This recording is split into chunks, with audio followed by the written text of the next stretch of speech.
एक और अहम खबर, इस बार आम आदमी पार्टी यूपी के असेंबली इंतखाबात में भी अपना उम्मीदवार उतार रही है। 2017 के पहले बलदियाती इंतखाबात में 110 वार्डों में से 95 वार्डों में आम आदमी पार्टी ने उम्मीदवार खड़े किए थे, लेकिन जीते एक भी नहीं थे।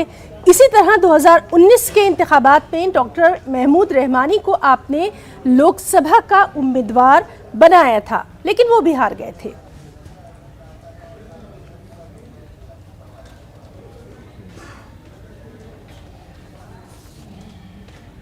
इसमें विधानसभा चुनाव होने हैं और इस चुनावी मैदान में इस बार आम आदमी पार्टी भी शामिल हो रही है। जिस तरह से कानपुर की बात की जाए तो कानपुर में आम आदमी पार्टी नगर निगम चुनाव और लोकसभा चुनाव में हिस्सा ले चुकी है, लेकिन जिस तरह से अब विधानसभा चुनाव की तैयारियां हैं, आइए बात करते हैं। हमारे साथ अनुज शुक्ला जी जो प्रत्याशी हैं आर्य नगर विधानसभा से, उनसे बात करते हैं। सर, किस तरह से तैयारियां हैं और उत्तर प्रदेश के लेवल की बात की जाए या कानपुर की बात की जाए तो किस तरह से आम आदमी पार्टी चुनावी मैदान में आ रही है?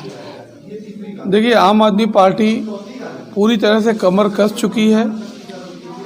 आगामी विधानसभा चुनाव में आम आदमी पार्टी को जो जनता का प्यार मिल रहा है, जो जनता उनको समर्थन दे रही है, मानिए कि केजरीवाल जी उत्तर प्रदेश में भी अपना परचम लहराएंगे।